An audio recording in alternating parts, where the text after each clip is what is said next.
G'day guys, Ads here from WAFAS. We've got a camera crew with us finally. We're going to start our YouTube series so you guys can come and see the team, see all the gear we're using and see how we do it.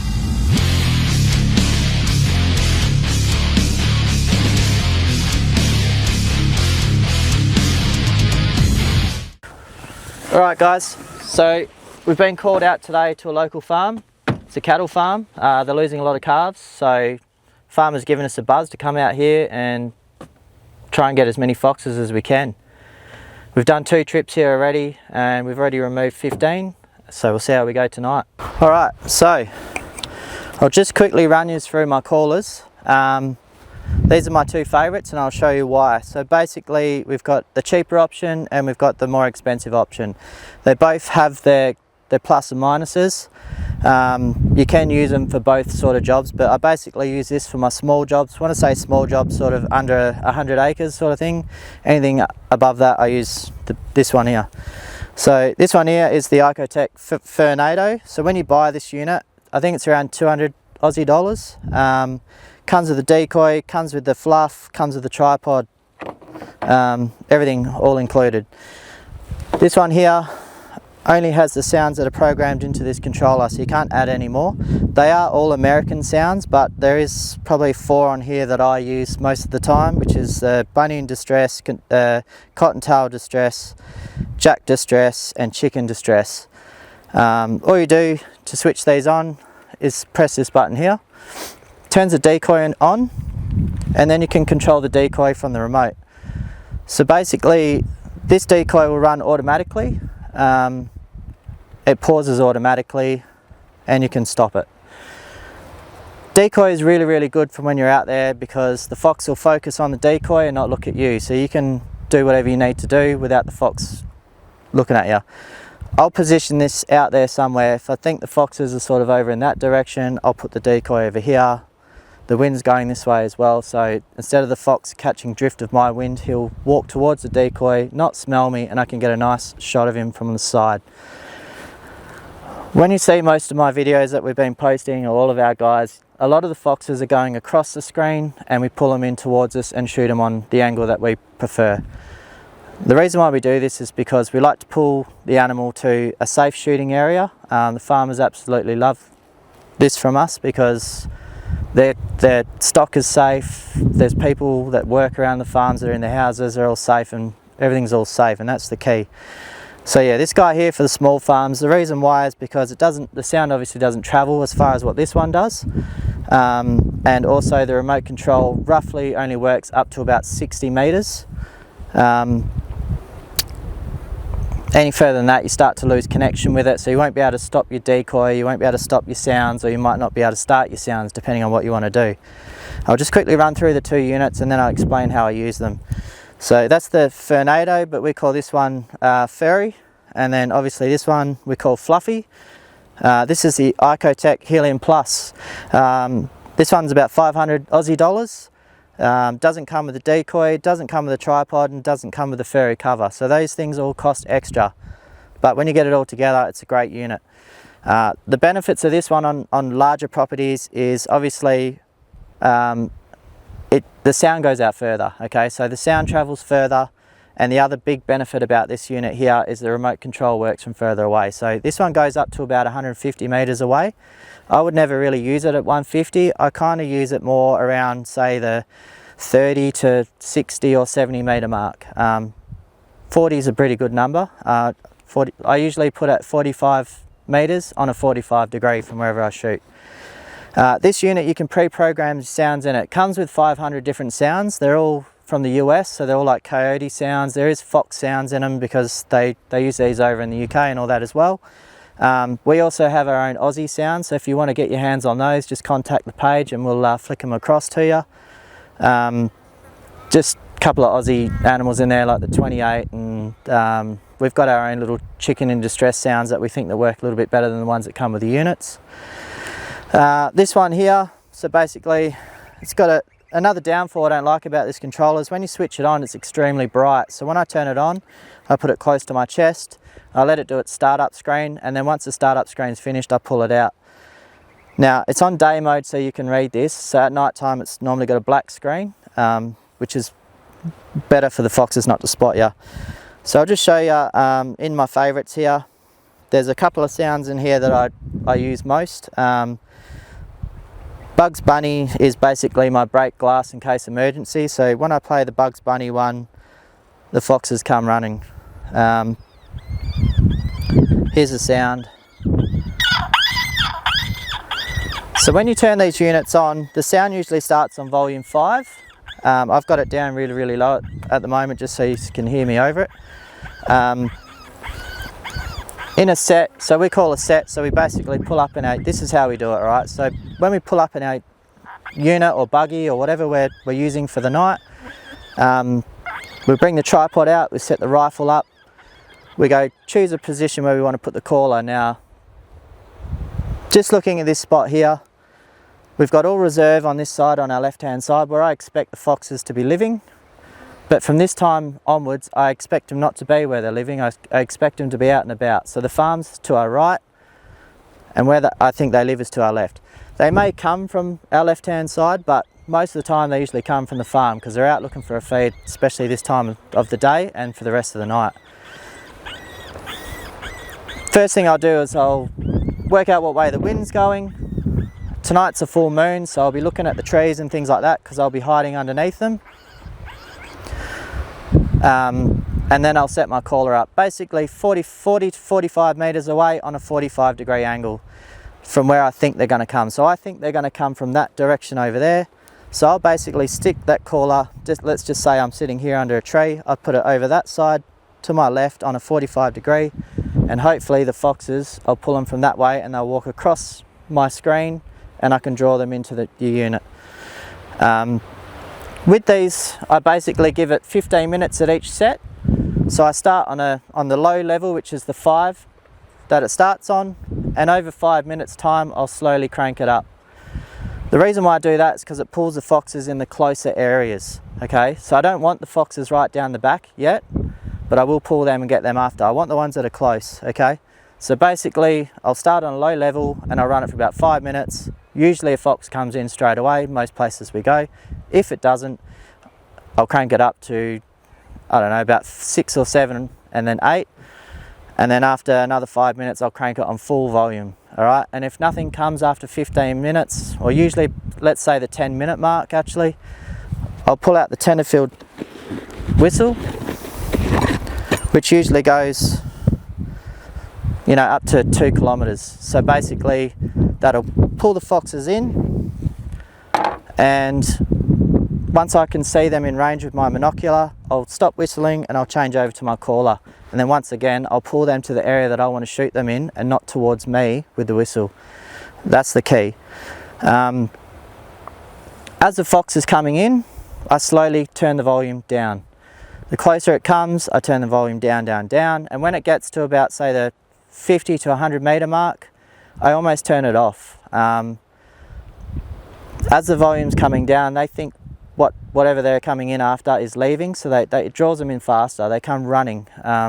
If they get distracted by something, or you know, something that puts them off or whatever, I'll either crank it back up again, or sometimes I change the sound. Sometimes changing the sound can snap their instincts and they want to come in and kill whatever it is. Another good tip as well is the decoy. So basically when I'm running the decoy, perfect for late afternoons, early mornings, or full moons like we've got tonight. So the decoy will draw their attention, and as they're coming in, once they get to about sort of, I'd say around 70 metres, 80 metres, I shut it down. The reason why I shut it down is because I've had them come right into it before and they're about to go for it and it scares them and they run off. We don't want them doing that, so we want the decoy to get their attention and make them come in, but we don't want it to scare them off. So once they come into sort of good range, good shooting range, turn off the decoy. Continue with the sounds, but draw them down lower. Can't think of what else I can sort of tell you about these 2 units, but yeah, it's this one's probably going to be more handy for tonight just because of this breeze that you can see. It'll penetrate this wind and get a lot further. if the wind gets really bad, we'll put these things away and we'll just basically walk up to the foxes and shoot them, because it's really windy. Yes, they do use their noses, but if you get the wind right, they can't smell you, and with all the movement around you from the wind and the sound, they can't hear or see you, so you can literally walk up and shoot them.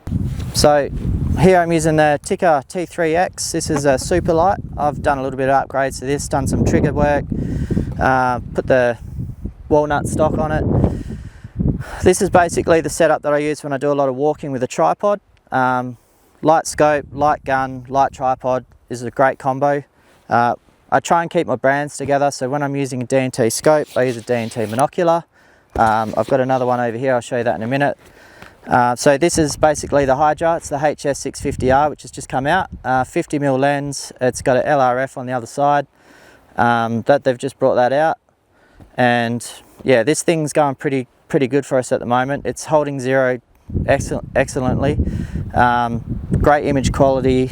It's just a really good unit. It's only I think it's just under $5 grand. I think it's $4.5 grand or something for this scope here. It's not bad at all. Alright guys, so just going to run you through our roof mount system that we're using. This is the Knockpix Nova. We use this in the car, we also use it on the buggy. I've also used it remotely on a tripod. Everybody asks me about my roof mount system. I don't pay thousands or hundreds of dollars. This thing cost me I think it was $130 on eBay. I'll put the link for where to get it from if you're interested, but basically it's suction cap to the roof and it's got my Nova on top. Alrighty, so this is a look at the Knockpix Nova. So all controlled through the iPad. I've got the laser, I've got the LRF. You can calibrate the screen, you can change the different palette colors, you can zoom, record, take photos. The key about the Nova and the setup that I have, what I showed you earlier, is having that remote unit on top, is this EIS. When you put EIS on, if you have a look how stable it is when I'm driving along compared to when I turn it off, see how the screen's bouncing up and down? Well, it gets rid of that, which is key. So if we just scan around, you know, you can see sort of everything.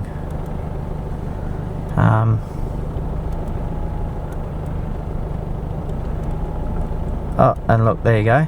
There's a fox.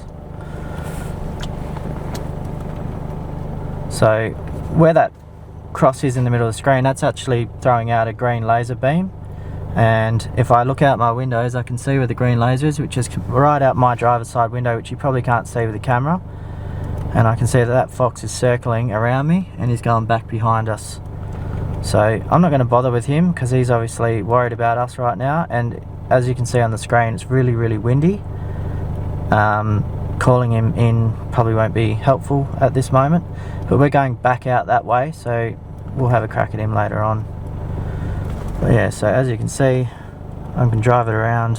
So this screen, the image quality isn't, you know, as fantastic as some of the other units that we're using, but the reason is because it's a fixed focal. It's set at about, I think, 120 meters. We basically use the roof mount for finding what we want to look at, and then we'll basically wind down the window and get our monocular out and have a second look and just make sure that what we're shooting at is definitely, you know, a fox. I mean, I can tell by how they're moving around and what they're doing, but if you're not too sure what you're shooting at, you should always have a second guess and make sure. So yeah, that's just a quick look at that, and we'll carry on and we'll grab that other fox on the way out. But it's good to see that they're out and about.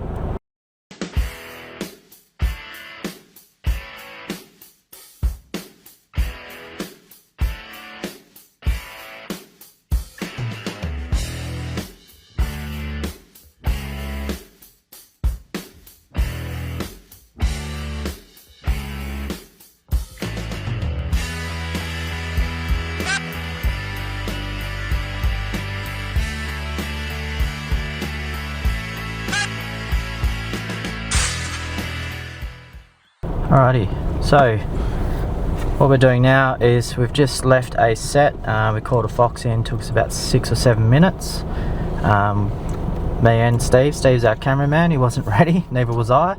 it actually sat 5 meters from Steve. It smelled him and ran off, and I had to shoot it away. So now we're just cruising along, trying to find the next set. I just thought I'd tell you some more about this Nova. So on the Nova, I've got the screen up above me, in front of me here. Run everything off the screen. You can run rangefinders, lasers. A key benefit of having this setup that I have with the roof mount that I've showed you earlier is the EIS. You can see it on the screen. Basically what that's doing is keeping the screen nice and balanced for when I'm cruising along, and it is a massive bonus. And there's a fox, so I'll just creep up a little bit more on this fox. So the wind's going this way with us, so what I'm going to do is I'm going to drive past it, let it think that I'm just the farmer cruising past, there's no threat, and then we'll set up behind it and do some calling. We'll pull it in and shoot it. So the Nova has a green laser beam on it, so I can actually see out my window exactly where it is. It's just over there. I'll turn that off now because it will upset the fox. And it's also got a rangefinder on it, so if I put the rangefinder on, I can roughly select where he is. I don't want to stop because he's going to get alarmed by it. I'm just going to keep cruising, but you can roughly see where he is. He's roughly about 100 meters. I'm just going to keep cruising past and let him think that we're just leaving. So I'll turn that rangefinder off. So with the EIS, I'll just turn it off and show you what it looks like without it. So you can see how bumpy that is. Very, very bumpy. Controlling this all by this remote. And then EIS is back on. You can see that, yes, it's still bumpy, but it's bearable. So that fox is just over that way over there. So we're going to keep driving. He's running off a bit, so he's a bit worried about what's going on, but what we're going to do is not act on him straight away. So normally I'd have a gun set up in the window and I'd pump it from here. I don't have that set up because it's really windy tonight and we're trying to do some filming. So we're going a little old school, but what I'm going to do is keep driving down here, probably another couple 100 meters, park the car up, jump out. We'll probably walk back maybe 100 meters, leave the car there, and see if we can call this fox in and shoot it.